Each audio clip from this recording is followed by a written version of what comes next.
Hello everyone, I am Ravinder Ravi, PGT Mathematics, and today we will discuss the chapter number 4th of the plus 2 class, and today's topic is properties of determinant.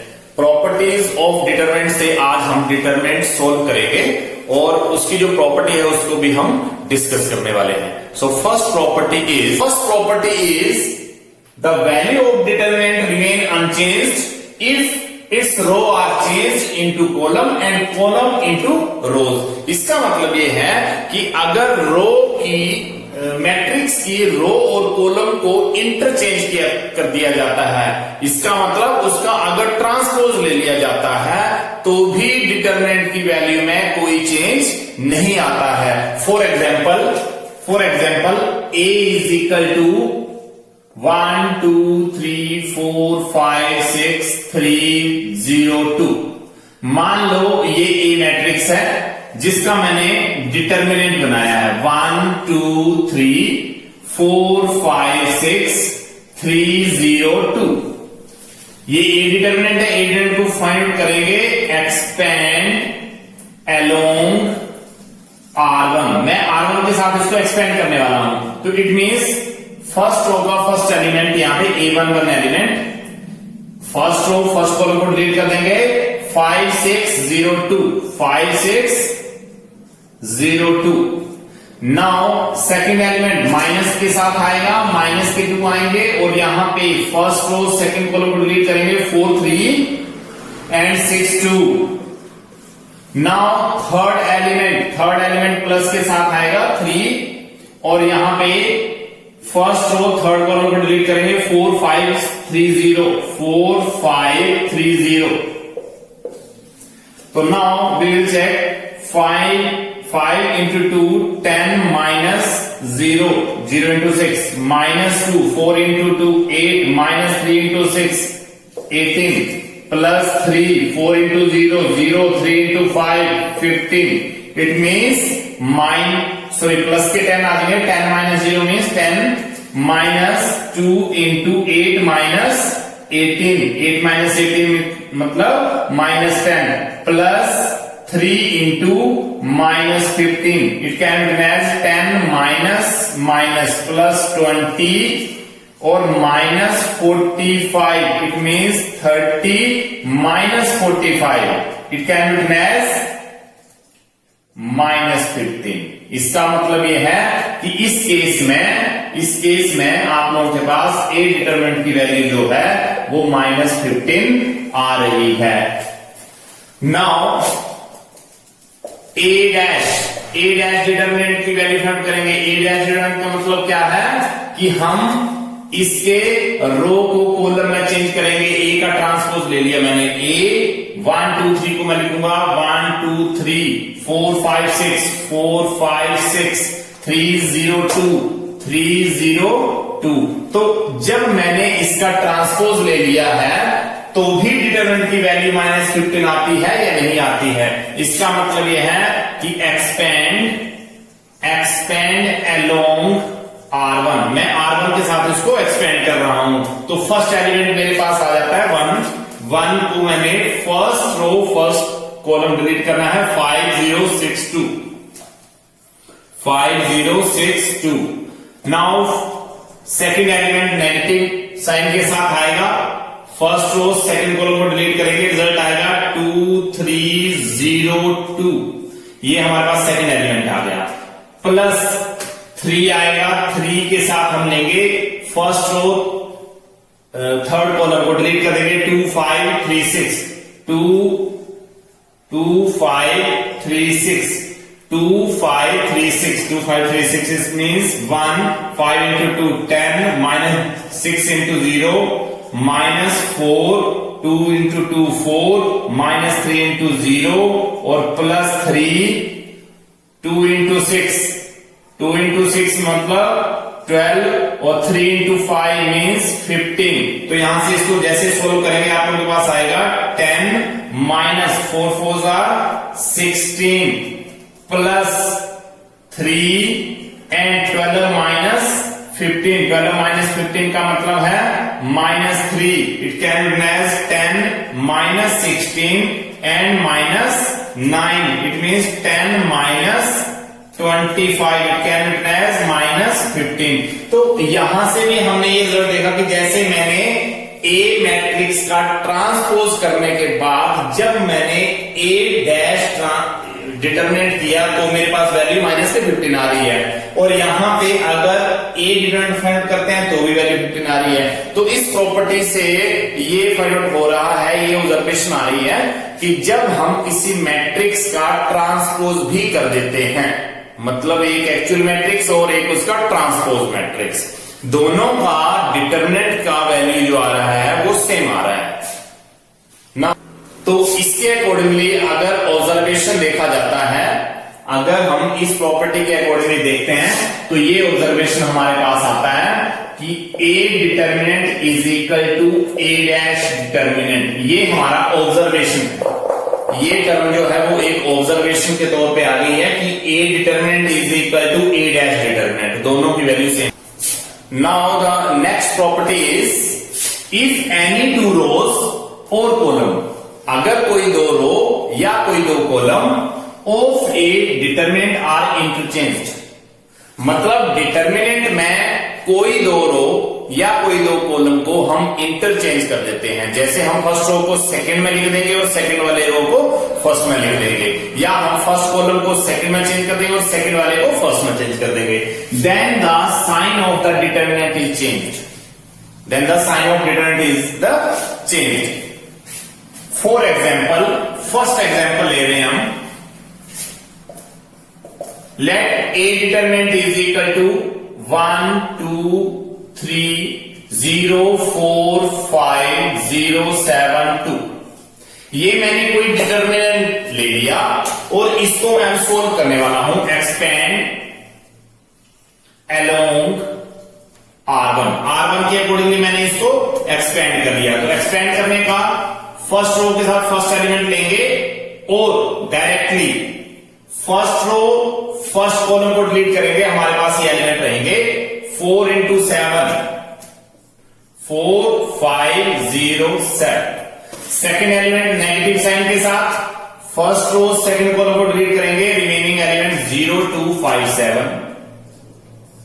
Third element plus के साथ first row third column delete करेंगे, 0 4 2 0 0 4 2 0।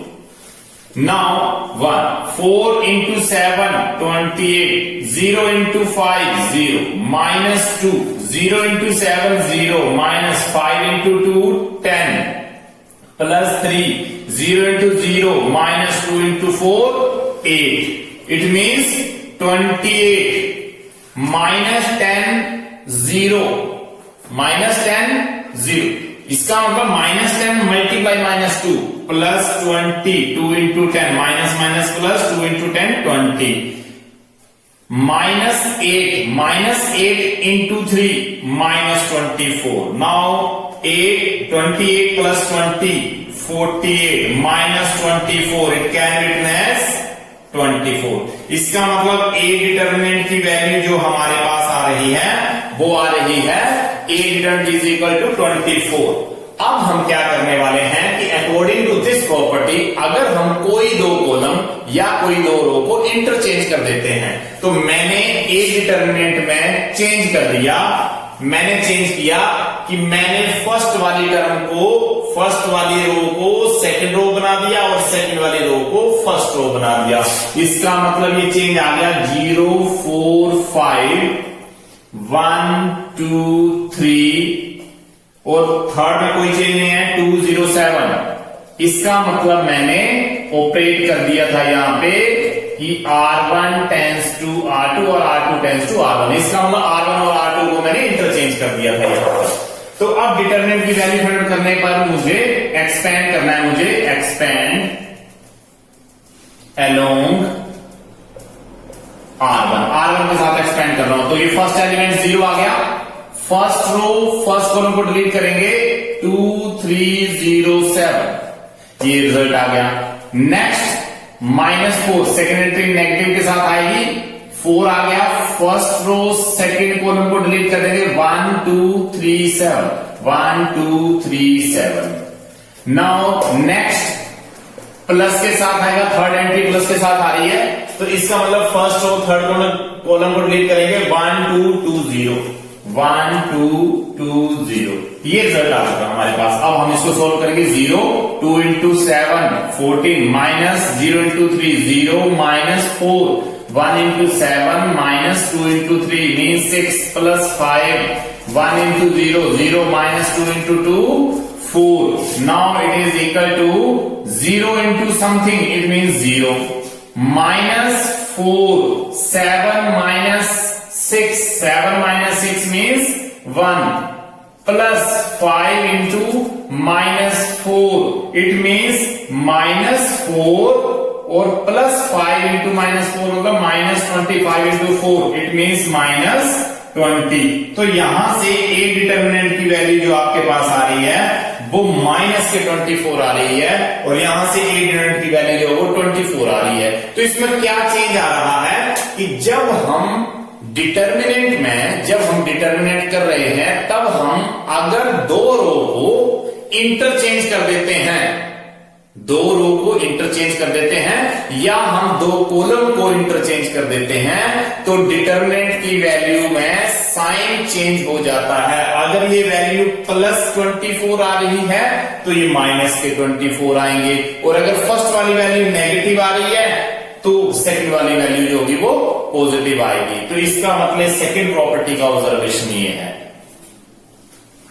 Now the next property is, if any two rows or two columns are identical means same, अगर किसी determinant में दो row या दो column एक जैसे एलिमेंट के साथ हैं, then the value of determinant is 0, तब उस डिटर्मिनेंट की वैल्यू जो होगी वो 0 हो जाएगी। इसका मतलब या तो दो रो के एलिमेंट सेम हो या तो दो कॉलम के एलिमेंट सेम हो।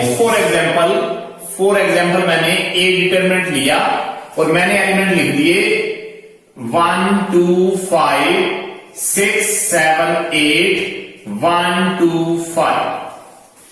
मैंने फर्स्ट रो और थर्ड रो के एलिमेंट को सेम लिख दिया है। इसका मतलब दोनों ही रो के एलिमेंट जो है वो आइडेंटिकल एलिमेंट्स हैं। तो अब मैं इसको सोल्व कर रहा हूं कि expand along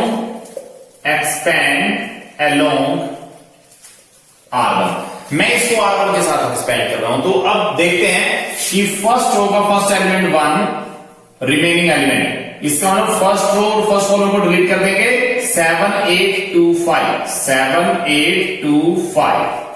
next element minus के साथ आएगा, फर्स्ट रो सेकंड कॉलम को डिलीट कर देंगे, 6 1 8 5 6 1 8 5।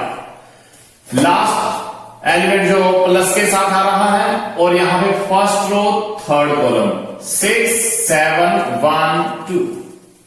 Now it is equal to 7 into 5 35 minus 2 into 8 16 minus 2 6 into 5 30 minus 8 into 1 8 plus 5 6 into 2 12 minus 1 into 7 7। It can be written as 135 minus 16. 35 minus 16 means 19. Minus 2 30 minus 8, it means 22. Plus 5 12 minus 7 means 5. Now it is equal to 19 minus 2 into 22 44 plus 5 into 5 25। Now 19 value plus की है और 25 plus के हैं, तो 19 plus 25 करेंगे तो 44 बनेंगे, minus 44। Therefore required result is equal to 0। इसका मतलब ये है कि किसी भी डिटर्मिनेंट में अगर दो रो के एलिमेंट आइडेंटिकल हैं, सेम एलिमेंट हैं, या दो कॉलम के एलिमेंट सेम हैं, तो उस डिटर्मिनेंट की वैल्यू जो होती है वो 0 हो जाती है। Now the next property is, if each element in a row और column in each element in a row or column of a determinant is multiplied by the sum constant k।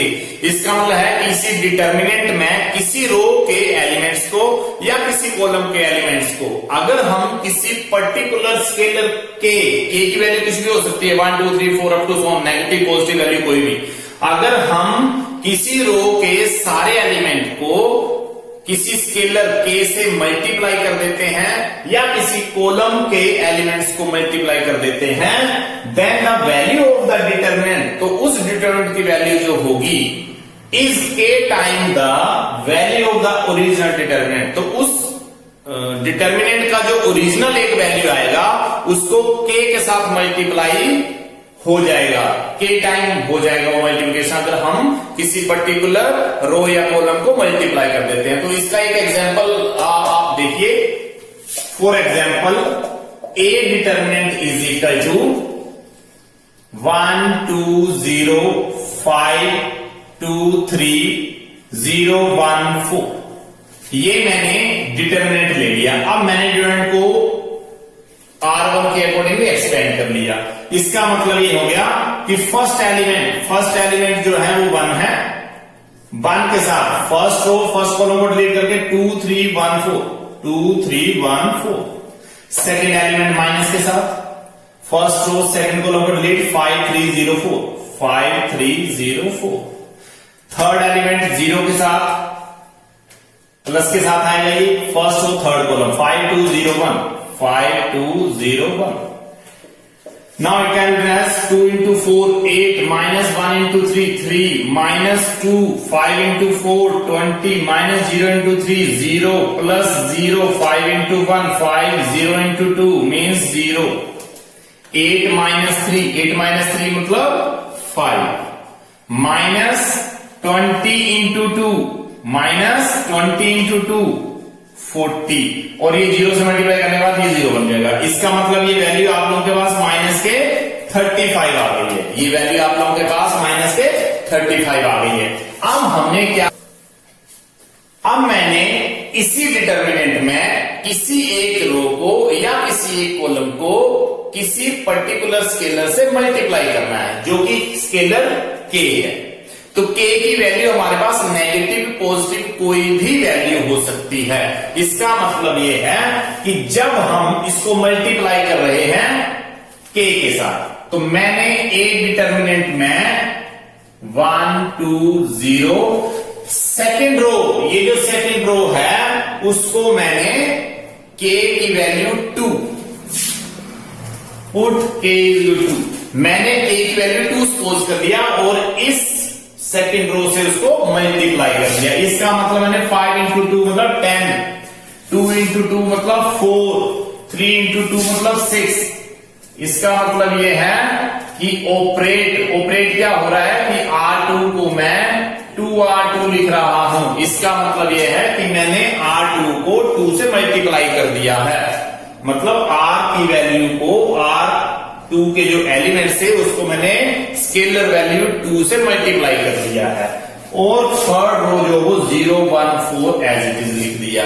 तो अब मैं इसको सोल्व करने वाला हूं, expand along R1 के साथ मैंने इसको एक्सपेंड किया।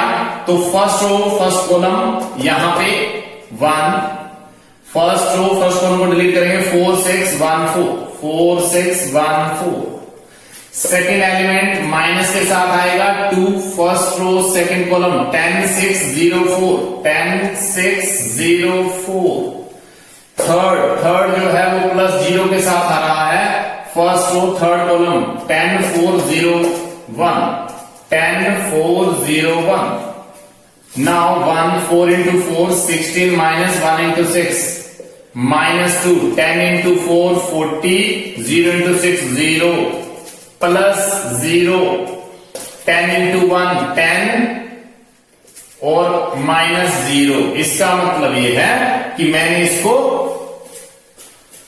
एक्सपेंड R1 के साथ किया और मेरे पास ये रिजल्ट है 16 minus 6 means 10 10 into 1 10 minus 40 minus 0 मतलब 40 40 into 2 80 और प्लस 0 into समथिंग करेंगे तो 0 ही आ जाएगा। इसका मतलब ये हो गया कि 10 माइनस 80 मीन्स माइनस 70 और माइनस 70 को मैं लिख सकता हूं 2 multiply 35 it means 2 into determinant A.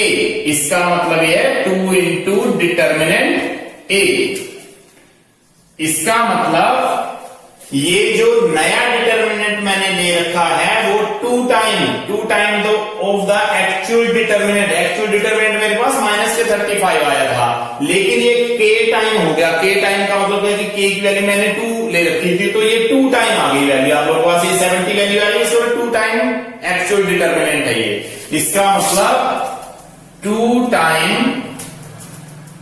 Actual determinant, 2 time actual determinant आ गया। तो इसका मतलब यहां से एक कंडीशन फुलफिल हो रही है कि अगर हम किसी पर्टिकुलर रो को किसी स्केलर से मल्टीप्लाई कर देते हैं तो एट लास्ट हमारे पास उस डिटर्मिनेंट की value 2 time scalar time of the actual matrix determinant आ जाएगा आप लोगों के पास। So next property is if each element of a row or column of a determinant is expressed as a sum of 2 or more term। मतलब क्या है कि किसी डिटर्मिनेंट में किसी रो या किसी कॉलम को 2 या 2 से ज्यादा टर्म में अगर एक्सप्रेस किया गया है, जैसे कि ये एग्जांपल हमने लिखा है जिसमें फर्स्ट रो के एलिमेंट जो है उसको हमने 2 टर्म्स में एक्सप्रेस कर दिया है। मतलब जो ये फर्स्ट एलिमेंट है इसको a प्लस बी 2 टर्म्स में एक्सप्रेस किया है, सेकंड को भी किया है, थर्ड को भी। इसका मतलब फर्स्ट रो के सारे एलिमेंट जो हैं उसमें 2 टर्म्स आ रही हैं।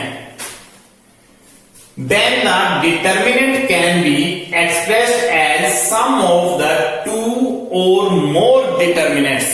तो हम अगर कोई ऐसा एग्जाम्पल हमारे पास आ जाता है या क्वेश्चन आ जाता है तो हम इस डिटर्मिनेंट को 2 डिटर्मिनेंट में कन्वर्ट कर सकते हैं। इसका मतलब यह है कि implies that A first element का फर्स्ट टर्म लिया मैंने, सेकेंड एलिमेंट का फर्स्ट टर्म, थर्ड एलिमेंट का फर्स्ट। इसका मतलब सेकेंड रो के एलिमेंट को एज इट इज 1 2 3 3 2 1 प्लस ये बीच में plus B C A and 1 2 3 3 2 1। इसका मतलब ये हो गया कि किसी भी डिटर्मिनेंट में अगर किसी रो के या किसी कॉलम के एलिमेंट्स को 2 या मोर टर्म्स में उन्होंने एक्सप्रेस कर रखा है तो हम इसको सेपरेट कर सकते हैं, लेकिन जहां पे सिंगल एलिमेंट आप लोगों का सिंगल टर्म्स लिखी है वहां पे कोई चेंज नहीं आएगा। इसका मतलब कि जब मैं इन दोनों ही डिटर्मिनेंट को ऐड करने वाला हूं तो मैं a प्लस बी ये टर्म आएगी, b प्लस सी ये टर्म आएगी और c प्लस a ये टर्म आएगा। तो इसका मतलब ये है कि जब हम इन दोनों का डिटर्मिनेंट फाइंड आउट करके प्लस करेंगे तो वो इसके डिटर्मिनेंट के इक्वल आएगा। ये इनके बोलने का मतलब है। तो इसका मतलब यह है कि first of all we have to find the value of this determinant firstly. इसको हम सबसे पहले सोल्व करने वाले हैं। a प्लस बी इसके साथ first row first column delete 2 3 2 1 2 3 2 1। Second element minus के साथ आएगा b प्लस सी और ये आएगा फर्स्ट रो सेकेंड कॉलम को डिलीट करेंगे 1 3 3 1 1 3 3 1। Next plus C plus A को जैसे मैं एक्सपेंड करूंगा मेरे पास रिजल्ट आएगा फर्स्ट रो थर्ड कॉलम को डिलीट कर देंगे 1 2 3 2 1 2 3 2। इसका मतलब ये है कि ये एक्सपेंशन आ गया अकॉर्डिंग टू R1। यहां पे a प्लस बी इंटू 2 1 जा 2 minus 2 into 3 6 minus b plus c 1 minus 3 3 जा 9 प्लस सी प्लस ए 2 1 जा 2 minus 3 into 2 means 6. It can be written as 2 minus 6 minus 4 into a plus b minus 1 minus 9 means minus 8 into b plus c plus 2 minus 6 means minus 4 into c plus a. तो ये जो result हमारे पास है वो है हमारे पास A determinant का. सिमिलरली जब हमने इसी डिटर्मिनेंट को दो डिटर्मिनेंट में एक्सप्रेस कर दिया तो हम इस डिटर्मिनेंट को अलग से सोल्व कर लेंगे और इसको अलग से सोल्व कर लेंगे. तो ये फर्स्ट डिटर्मिनेंट की वैल्यू आ रही है इस फर्स्ट डिटर्मिनेंट की. तो अब हम इसको एक्सपेंड कर रहे हैं, एक्सपेंड अलोंग R1. इसका मतलब first element a, first row first column 2 3 3 1 A B C first row first column 2 3 2 1 2 3 2 1 minus second element B first row second column 1 3 3 1 1 3 3 1. Next plus c आएगा और सी के साथ आएगा फर्स्ट रो थर्ड कॉलम 1 2 3 2 1 2 3 2. ये है मेरे पास फर्स्ट डिटर्मिनेंट का value. ये है मेरे पास इस फर्स्ट डिटर्मिनेंट का वैल्यू. प्लस सेकेंड डिटर्मिनेंट को भी मैं अलोंग R1 एक्सपेंड कर रहा हूं तो फर्स्ट एलिमेंट आएगा B, B के साथ एलिमेंट आएंगे first row first column 2 2 3 1 2 2 3 1 minus c आएगा और फर्स्ट रो सेकंड कॉलम को डिलीट करेंगे 1 3 3 1 1 3 3 1 और माइनस करके सॉरी प्लस करके नेक्स्ट वैल्यू आएगी ए और इसके साथ फर्स्ट रो थर्ड कॉलम 1 2 3 2 1 2 3 2. तो यहां से जो वैल्यू सोल्व करके आएगी वो ये आएगी a into 2 1 2 minus 6 it means minus 4. इसको सोल्व करके minus 4 minus b 1 minus 9 it means minus 8 plus c के साथ आएगा 2 माइनस 6 मीन्स माइनस 4. तो ये हमारे पास फर्स्ट इसकी वैल्यू आ चुकी है और प्लस करके अब ये सेकंड वाला सोल्व करेंगे तो b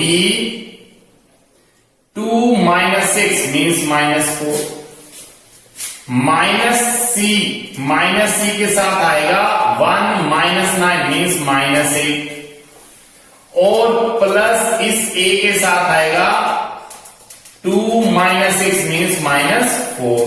तो ये वाली वैल्यू आ चुकी है. इंप्लाइज करके हम लिख सकते हैं यहां पे देखिए a into minus 4 b into minus 4. Now minus 4 common लेके a प्लस b लिखा जा सकता है. मतलब इस वैल्यू से और इस वैल्यू से मैंने कॉमन वैल्यू ली.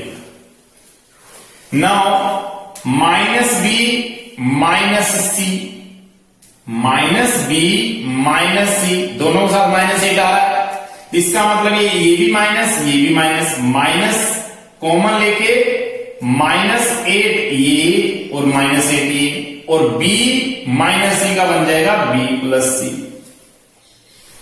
नाउ नेक्स्ट प्लस ये सी इंटू माइनस 4 ए इंटू माइनस 4. तो यहां बन जाएगा माइनस 4 इंटू ए प्लस सी. तो यहां से ये वाला रिजल्ट और यहां से ये वाला रिजल्ट दोनों ही रिजल्ट सेम आ रहे हैं. ये रिजल्ट भी और ये रिजल्ट भी सेम आ रहा है. इसका मतलब क्या है कि जब हम ऐसे डिटर्मिनेंट को दो डिटर्मिनेंट में एक्सपेंड कर रहे हैं और उसको सोल्व कर रहे हैं तो उसमें लास्ट में जो रिजल्ट आ रहा है वो इसी डिटर्मिनेंट के एक्चुअल रिजल्ट के इक्वल है. तो इसका मतलब ये है कि हम किसी भी रो के एलिमेंट्स को जो कि 2 या 3 टर्म में एक्सप्रेस किया हुआ है उस पर हम सेपरेट डिटर्मिनेंट में चेंज कर सकते हैं। Now the next property is the value of A determinant is unaltered if to each element of any row or column be added some multiple k. K does not equal to 0, मतलब k की value 0 नहीं होनी चाहिए, of the corresponding element of any other row or column. इसका मतलब यह है कि जब हम किसी भी रो को RI मतलब डिटर्मिनेंट का कोई भी रो R1, R2, R3, R4 up to जो भी आप लोग लेना चाहो उसको आप लोग ऑपरेट कर देते हो RI plus scalar multiplication with K to RJ।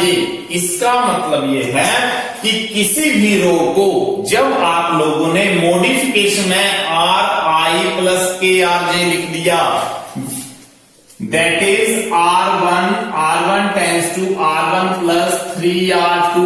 अगर आप लोगों ने सेकेंड रो को स्केलर मल्टीप्लिकेशन मतलब 3 के साथ मल्टीप्लाई करके R1 में ऐड कर दिया तो भी डिटर्मिनेंट की वैल्यू में कोई चेंज नहीं आएगा। तो इसके लिए हम एक एग्जांपल लेने जा रहे हैं। जैसे ये हमारे पास एक डिटर्मिनेंट वैल्यू है, तो डिटर्मिनेंट इस डिटर्मिनेंट को हम सोल्व करने वाले हैं। इस डिटर्मिनेंट को सोल्व कर दिया मैंने R1 के अकॉर्डिंगली, तो R1 के अकॉर्डिंगली ये फर्स्ट वैल्यू आई 1 and first row first column 1 3 2 1 ये आ गया आपके पास। नेक्स्ट वैल्यू माइनस के साथ first row second column 2 3 3 1 2 3 3 1 and third value plus 3 first row third column 2 1 3 2 2 1 3 2। Now it can be written as 1 into 1 minus 6 minus 2 2 minus 9 plus 3 4 minus 3 2 to the 4 minus 3. It means minus 5. It means 1 minus 6. 1 minus 6 means minus 5. Minus 5 into 1 minus 5. 2 minus 9 means 9 minus 2 7. Minus 7 रह जाएंगे. Minus 2 into minus 7 plus 3 into 4 minus 3 means 1. It can be written as minus 5 plus 14 plus 3. It can be written as minus 5 plus 17. It can be written as 12. इसका मतलब इस ए determinant की value जो है वो हमारे पास A determinant is equal to 12 आ चुकी है। ये वैल्यू हमारे पास ए 12 आ चुकी है। अब हम क्या करने वाले हैं कि हमने ऑपरेट कर दिया, हमने अब ऑपरेट कर दिया। मैंने लिखा operate R1 tends to 2R2। इसका मतलब यह है कि इस डिटरमिनेंट की वैल्यू को मैंने R2 को चेंज कर दिया R1 प्लस 2R2। अब हम ऑपरेट करने जा रहे हैं इस डिटरमिनेंट को इस ऑपरेशन के साथ R1 tends to R1 plus 2R2। मतलब मैंने R1 फर्स्ट रो को 2 टाइम R2 प्लस R1 कर दिया। इसका मतलब मैंने R2 को पहले 2 से मल्टीप्लाई करना है और इसमें ऐड कर देना है। तो मेरे पास रिजल्ट आएगा R1 में चेंज है। R1 का मतलब ये 1 R1 का फर्स्ट एलिमेंट 1 प्लस 2 और R2 का फर्स्ट एलिमेंट 2। इसका मतलब 1 प्लस 2 इंटू 2 4 मतलब 5। ये फर्स्ट एलिमेंट 5। नेक्स्ट R1 का फर्स्ट एलिमेंट 2 प्लस लगाएंगे और ये 2 और ये R2, इसके सामने R2 की वैल्यू 1, इसका 2 प्लस 2 मतलब 4। ये वैल्यू आ गई 4। नेक्स्ट वैल्यू R1 की वैल्यू 3, ये R1 की वैल्यू 3 प्लस 2 और ये R2 की वैल्यू ये 3। इसका मतलब ये 3 प्लस 2 इंटू 3 मतलब 6 मतलब 9। ये वैल्यू 9। ये हमारे पास वैल्यू आ चुकी, मतलब इस ऑपरेशन के साथ मैंने R1 के एलिमेंट्स को चेंज कर दिया। तो R1 के एलिमेंट को जैसे मैंने चेंज किया, नेक्स्ट 2 1 3 3 2 1, अब मैं इसको एलोंग आर्क में एक्सपेंड करने वाला हूं, तो मैं 5 लिखूंगा और 5 के साथ मैं लिखूंगा first column delete 1 3 2 1 1 3 2 1, second element minus के साथ first row second column delete 2 3 3 1 2 3 3 1, next 9 plus के साथ first row third column 2 1 3 2 2 1 3 2, you can write 5 1 minus 6 minus 4 2 minus 9 plus 9 4 minus 3. Now it can be written as minus 5 4 2 minus 9 means minus 7 plus 9 into 1 minus 5 into 5 minus 25 minus minus plus 4 into 7 28 plus 9 minus 25 plus 9 37, यहां से ये वाली value plus कर देंगे और 37 plus के minus के 25, it means 12 value plus की रहेगी। इसका मतलब इस डिटरमिनेंट की वैल्यू भी 12 आ रही है, इस डिटरमिनेंट की वैल्यू भी 12 आ रही है। जब मैंने ऑपरेट करके R1 के एलिमेंट को चेंज कर दिया तो भी डिटरमिनेंट की वैल्यू में कोई चेंज नहीं आ रहा है। इसका मतलब यह है कि इस प्रॉपर्टी में यह है कि अगर हम किसी रो या कॉलम को दूसरी किसी रो या कॉलम के साथ मॉडिफाई कर देते हैं, उसको ऑपरेशनल टर्म में ले आते हैं, तो भी डिटरमिनेंट की वैल्यू में कोई चेंज नहीं आता है। Now the next property is to determinant of product of square matrices of same order is equal to the product of their respective determinant. इसका मतलब यह है कि अगर दो डिटरमिनेंट को मल्टीप्लाई कर दिया जाए, जैसे सपोज करो A डिटरमिनेंट और B डिटरमिनेंट को मल्टीप्लाई कर दिया जाए, तो उसका रिजल्ट उतना ही आएगा जितना हम A मल्टीप्लाई B डिटरमिनेंट का फाइंड करेंगे। इसका मतलब यह है कि फॉर एग्जाम्पल A मैट्रिक्स है हमारे पास 1 2 3 4 एंड B मैट्रिक्स है हमारे पास 5 6 7 8। First of all we have to find the value of AB। AB को हम मल्टीप्लाई करने वाले हैं, AB को मल्टीप्लाई 1 2 3 4 और यहां पे B 5 6 7 8। तो यहां पे मल्टीप्लाई करने का मतलब क्या आ गया हमारे पास कि 1 into